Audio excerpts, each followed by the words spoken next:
So yesterday I was supposed to do cereal, but I didn't. Today I did cereal. Johnny's cereal is the bottom and the salad's the top. Apparently he made his own meal prep yesterday, even though I wanted to do it, but cool, I guess, if he's happy with it. And so yeah, this is today's breakfast, cereal. And I have to go wake him up because I was doing this instead of waking him up. Well, so I'm gonna go wake him up.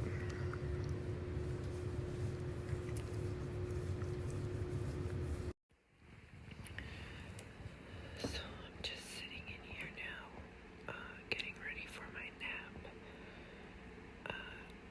And then I'm going to probably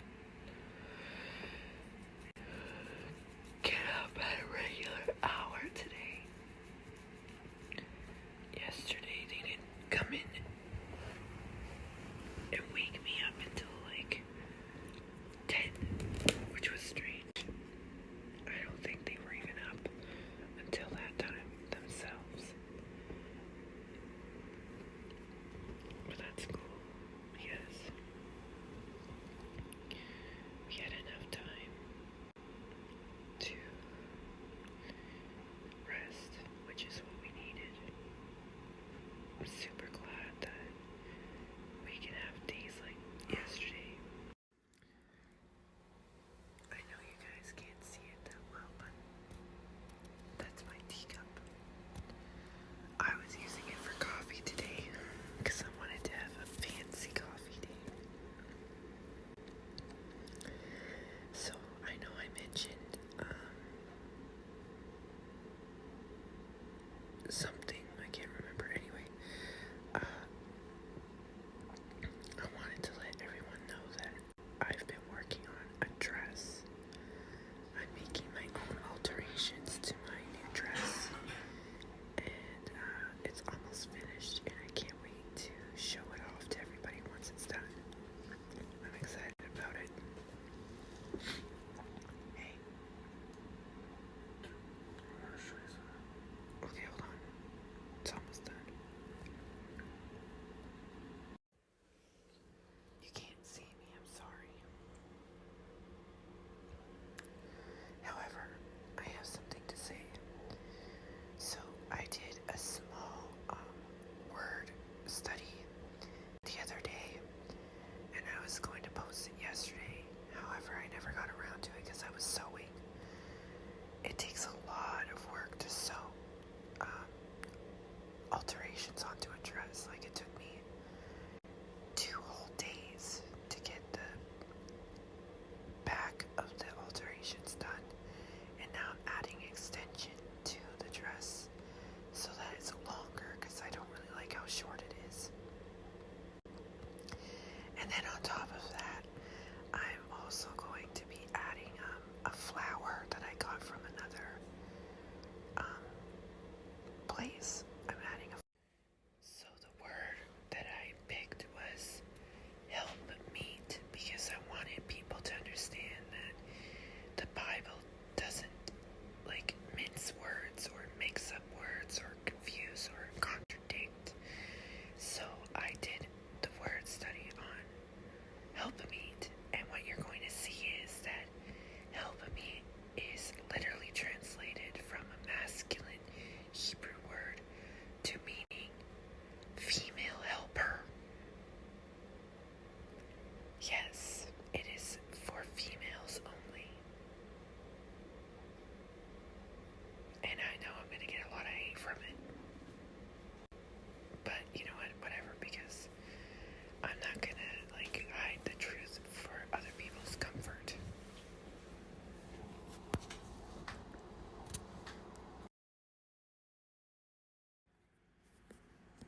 I need you to see this in the spirit. What would be the odds that right before the Passover, in 2021, with everything going on, the Lord would allow fragments of parchments written in Greek text from the holy book of Zechariah and the holy book of Nahum. Now, before we talk about the verses from the fragments found, these were discovered in a cave about 25 miles south of Jerusalem, and there were some other things that were discovered in this cave. Now, before we talk about the verses of the parchments that were found, and before we talk about some of the artifacts that were found, you need to understand that in this cave, in the past, they discovered 40 skeletal remains. And you know that the number 40 is very significant. Not only does it have to do with fasting and seeking God, as you know from our great Lord Jesus Christ, who fasted for 40 days and 40 nights. Also Moses. We also know that the prophet Jonah warned the people of Nineveh for 40 days. There was destruction coming their way. And thankfully they repented. So having 40 skeletal remains found in that cave is very significant. And I don't know about you, but I believe that God will leave things silent for thousands of years, only to be discovered at a moment in time that he chooses. Just like the book of Esther, for such a time as this. What would be the odds that what seems to be the most ancient preserved basket was found in this cave, as well as the skeletal remains of a child, whether male or female? They don't know yet, and to be honest, is not that relevant. But I need you to see this in the spirit. As exciting as this is, it's terrifying at the same time. Because the two scriptures that were discovered, what they were able to put together with the parchments that were found. The first was from the holy book of Zechariah, chapter 8, verse 16 and 17. And it says this: "These are the things that you shall do. Speak you every man the truth to his neighbor. Execute the judgment of truth and peace in your gates. Let none of you imagine evil in your hearts against his neighbor, and love no false oath. For all these things are things that I hate, saith the Lord." Did you hear that? He says that we are to do these things. We are to speak truth to every man. We are to speak to every man the truth to his neighbor. But now that we are in the New Testament and we are following the Son of God, my question is, who is truth? Jesus Christ is the truth, the way, and the life. The Lord is giving us a warning that we must tell as many people about Jesus Christ as possible in this last hour. And you know how the New Testament commands us to judge righteous judgment, right? Do you think it is a coincidence that the next line commands us to execute the judgment of truth and peace in your gates? We are to pursue peace and judge with righteousness. In verse 17, it says, "Let none of you imagine evil in your hearts." What was it like in the days of Noah? Their minds were evil continually. Do you see what the Lord is warning us? Can you see what the Lord is saying? But what would be the odds that the second book, that the parchments found from the second book would be Nahum, chapter 1, verses 5 through 6. And it's completely different. It says, "The mountains quake at him, and the hills melt, and the earth is burned at his presence. yea, the world and all that dwells therein. Who can stand before his indignation? And who can abide in the fierceness of his anger? His fury is poured out like fire, and the rocks are thrown down by him. And when I read this, and I meditated, the Lord put Deuteronomy 30 verse 19 in my spirit. What the Lord is telling us is that he has set before you life and death, blessing and cursing. Therefore choose life, that both you and your seed may live. Think about it. Out of all scriptures, he allows these to be discovered in a cave where the number 40 is very significant. We'll get to the basket in a minute. One verse is telling us where he's pleading with us in mercy to speak to everyone the truth of his son, Jesus Christ.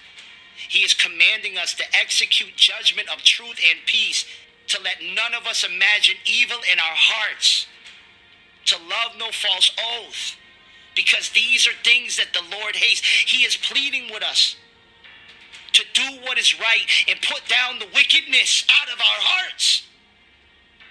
And then the other verse that would be found just so happens to be Nahum chapter 1 verses 5 and 6 that tells you about the return of the Lord in his wrath, his indignation, his fierceness and anger.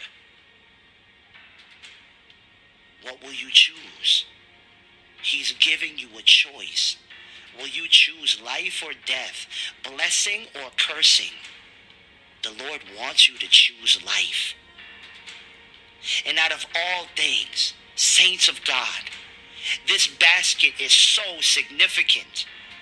And what would be the odds that this ancient basket would be found at the same time?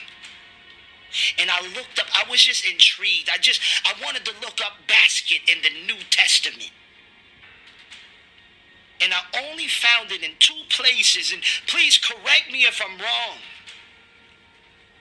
But basket is mentioned when Jesus Christ is done feeding the thousands. He gathers the broken pieces of bread and gathers them and puts them into a basket.